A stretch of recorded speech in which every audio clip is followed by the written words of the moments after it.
Kalau kita mau menjadi kekasih Allah, kita dijadikan hamba Allah pilihan, hidup kita jadikan inspirasi buat banyak orang, ternyata syaratnya bukan kualitas yang bersifat duniawi, bukan karena jabatan, bukan karena harta, bukan karena kekuatan fisik. Ternyata yang mesti kita hidupkan dalam kehidupan kita ada 5 kualitas rohani.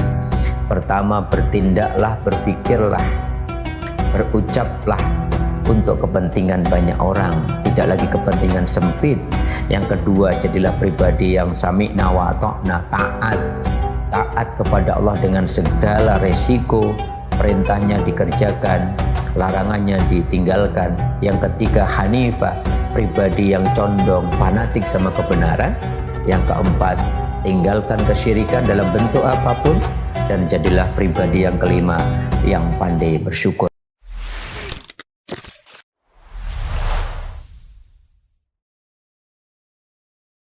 Assalamualaikum warahmatullahi wabarakatuh. Sahabat-sahabatku, pemirsa channel Tauhid Cinta. Setiap bulan Dzulhijjah atau kita kenal dengan bulan haji, kita kenal dengan bulan kurban, kita selalu diingatkan oleh satu sosok yang luar biasa yang menjadi inspirasi buat kita. Bahkan kehidupannya dijadikan satu ritual ibadah yang menjadi penyempurna rukun Islam, yaitu ibadah haji. Sosok itu adalah Nabiullah Ibrahim alaihissalam. Maka dalam kesempatan kali ini kita akan membincangkan bagaimana caranya kita mendapatkan kedudukan yang luar biasa yang telah dicapai oleh Nabi Ibrahim, yaitu kedudukan Khalilullah atau kekasih Allah. Tentu bukan tanpa alasan Allah kemudian memanggil Ibrahim, ya Khalilallah, wahai kekasih Allah atau kekasihku.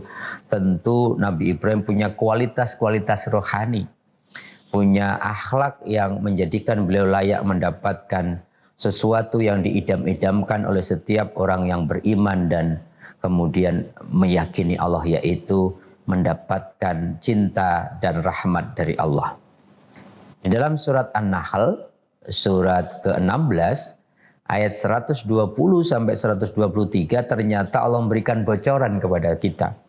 Siapapun yang ingin menjadi kekasihku, kata Allah, hidupnya, barang siapa yang pengen hidupnya dijadikan inspirasi, dijadikan teladan, dijadikan contoh buat banyak orang, dan barang siapa yang pengen hidupnya kemudian punya kualitas kesabaran, punya tekad yang kuat, yang tidak pantang menyerah dalam mencari dan menegakkan kebaikan dan kebenaran. Contohlah Ibrahim yang telah memiliki itu semua, yaitu 5 sifat, 5 kualitas, 5 karakter yang kemudian telah dihidupkan oleh Nabi Ibrahim alaihissalam. Karakter yang pertama di dalam ayat 120-nya Allah katakan, inna Ibrahim kana ummatan. Sesungguhnya Ibrahim dicintai Allah, mendapatkan gelar kekasihnya, hidupnya dijadikan inspirasi, bahkan dijadikan ibadah karena Ibrahim sudah meninggalkan keakuannya. Ibrahim yang satu, pribadi yang satu disebut Allah, inna Ibrahim kana ummah. Nabi Ibrahim bertutur, berfikir dan bertindak selalu mewakili kemaslahatan banyak orang. Beliau sudah meninggalkan kata aku diganti dengan kata kita. Selalu orientasinya adalah apa yang saya bisa kontribusikan buat umat. Bukan kepentingan apa, dapat apa saya ketika membicarakan ini, melakukan ini. Ibrahim sudah selesai dengan dirinya. Ibrahim selalu fokus kepada sebuah pesan dari Kanjeng Nabi, khairun nas anfa'ul linnas, sebaik-baik manusia adalah yang hidupnya punya banyak manfaat buat orang lain. Umat yang dipikirkan adalah umat, kemaslahatan banyak orang, kemaslahatan lebih banyak, cakupan yang luas, dan bukan persoalan-persoalan kepentingan-kepentingan sempit. Maka Ibrahim melakukan itu, punya karakter itu, layak Ibrahim kemudian diberikan kedudukan yang tadi telah saya sampaikan. Yang kedua, Ibrahim menjadi luar biasa, punya kedudukan yang istimewa karena Ibrahim qanitalillah. Ibrahim pribadi yang selalu taat sama Allah. Sami'na wa ata'na. Apapun yang diperintahkan Allah, apapun yang dilarang Allah. Nabi Ibrahim punya kesadaran, ya Allah saya pahami perintahmu, saya pahami laranganmu, dan dengan segala risiko saya hanya bisa mengatakan wa ata'na, saya taat, saya akan kerjakan perintahmu, saya akan tinggalkan laranganmu. Tentunya ini tidak mudah, tetapi ketika seseorang memilih jalan qanitalillah, maka anugerahnya, rewardnya juga luar biasa. Yang ketiga adalah Hanifah. Hanifah adalah pribadi yang selalu condong kepada kebenaran.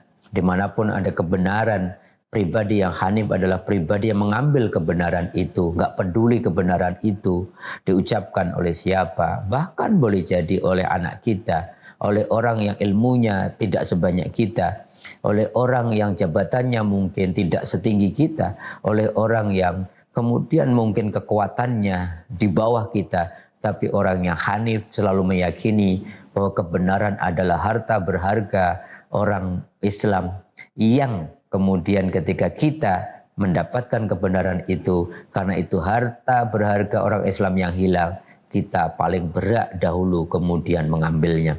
Orang-orang yang Hanif, orang-orang yang berani mengatakan kebenaran dengan segala risiko, kulil haqqa walakana murran, betul-betul dia berani mengatakan ini benar, walaupun mungkin yang mendengarnya pahit, atau boleh jadi resikonya buat yang menyampaikan kebenaran, boleh jadi di hadapan penguasa juga pahit, akan kemudian boleh jadi mengancam jiwanya, mengancam karirnya, dan seterusnya. Orang yang Hanif gak mempedulikan itu, karena orang yang Hanif adalah orang-orang yang penting saya memegang kebenaran, dan saya kehilangan apapun asal kebenaran dalam genggamanku, maka beruntunglah bagi orang-orang yang Hanif.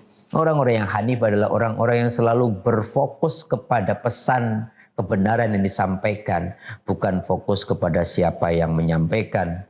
Ungdur maqala wala tangdur man qala, sehingga dia tidak difilter atau tidak dihijab dengan siapa yang bicara baru kita terima. Kadang-kadang kalau kita sudah fanatik sama seseorang, apapun pembicaraannya kita benarkan. Walaupun dalam hati kecil kita mengatakan itu salah. Tapi ketika kita sudah benci sama seseorang, maka kebenaran apapun yang dia ucapkan, maka kita anggap salah semua. Orang yang Hanif, orang yang fanatiknya sama kebenaran, sehingga dia selalu dibimbing oleh Allah. Yang keempat, ini juga menarik, Nabi Ibrahim dapat kedudukan luar biasa. Walam yakum minal musyrikin, karena Nabi Ibrahim bukanlah pribadi yang menyekutukan Allah.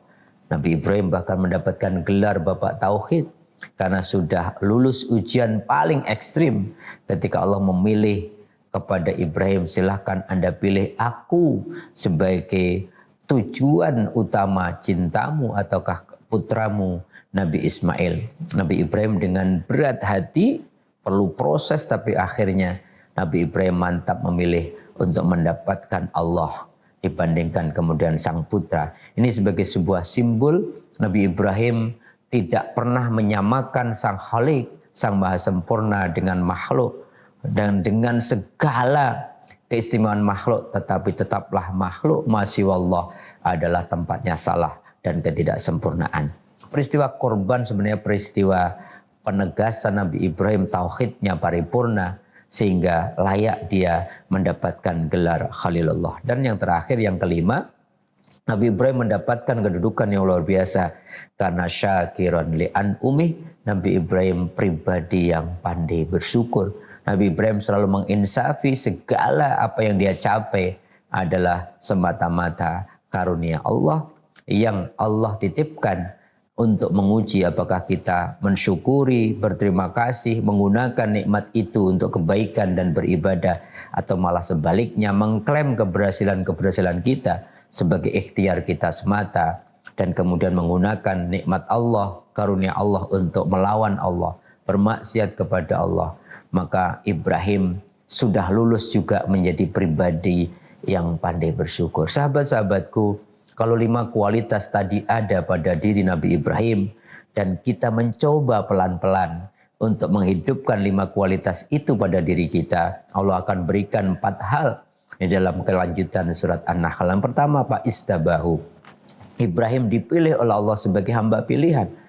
Dimasukkan ke dalam golongan Nabi dan Rasul Ulul Azmi, diberikan hamba pilihan gelar Khalilullah, ya, hidupnya dijadikan inspirasi, bahkan dijadikan manasik ibadah haji.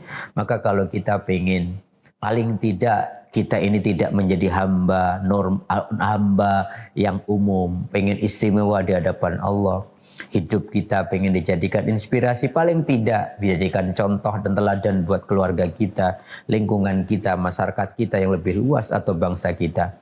5 kualitas tadi mesti ada buat kita. Yang kedua, kalau 5 kualitas tadi ada, kita hidupkan pelan-pelan seperti Ibrahim telah menghidupkannya, wahadahu ila siratim mustaqim. Maka Allah janji, sebagaimana janji yang telah diucapkan Allah kepada Nabi Ibrahim, saya akan bimbing Ibrahim selalu di jalan yang lurus. Maka kalau kita pengen on the track terus, siratal mustaqim, 5 kualitas tadi mesti terus ada dan kita pupuk semakin kuat, semakin ada dalam kualitas rohani kita. Yang ketiga, seringkali kalau kita menjadi orang baik, seringkali kita khawatir akan kehidupan dunia kita. Tapi Allah berjanji, wa atainahu fid dunya hasanah. Aku berikan Ibrahim di dunia kehidupan yang hasanah, sukses, tapi tidak mengorbankan kemudian keselamatan akhiratnya. Dan yang menarik disempurnakan, wa innahu fil akhirati laminas solihin. Dan seorang Ibrahim di akhirat juga digolongkan termasuk orang-orang yang soleh.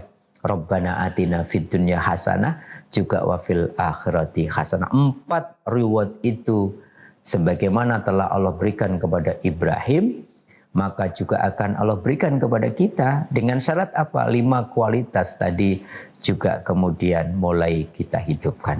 Kesimpulannya apa, sahabat-sahabat? Kalau kita mau menjadi kekasih Allah, kita dijadikan hamba Allah pilihan, hidup kita jadikan inspirasi buat banyak orang, ternyata syaratnya bukan kualitas yang bersifat duniawi. Bukan karena jabatan, bukan karena harta, bukan karena kekuatan fisik. Ternyata yang mesti kita hidupkan dalam kehidupan kita ada 5 kualitas rohani. Pertama, bertindaklah, berfikirlah, berucaplah untuk kepentingan banyak orang, tidak lagi kepentingan sempit. Yang kedua, jadilah pribadi yang sami'na wa ta'na, taat kepada Allah dengan segala resiko, perintahnya dikerjakan, larangannya ditinggalkan. Yang ketiga, hanifah, pribadi yang condong, fanatik sama kebenaran. Yang keempat, tinggalkan kesyirikan dalam bentuk apapun. Dan jadilah pribadi yang kelima, yang pandai bersyukur. 5-5-nya kualitas rohani, 5-5-nya karakter yang bersifat non-fisikal, bukan yang bersifat duniawi. Mudah-mudahan yang 5 kualitas ini pelan-pelan kita bisa praktekkan, kita bisa hidupkan menjadi akhlak dan karakter rohani kita. Dan insya Allah dengan itu semua kita nanti juga akan mendapatkan reward atau penghargaan dari Allah sebagaimana Allah juga telah berikan kepada Nabiullah Ibrahim. Mudah-mudahan kita semua kelak menjadi hamba Allah yang dipanggil oleh Allah sebagai para kekasihnya. Amin. Amin ya rabbal alamin. Mudah-mudahan ada manfaatnya. Sampai ketemu lagi di pembahasan berikutnya. Walafu minkum. Wassalamualaikum warahmatullahi wabarakatuh.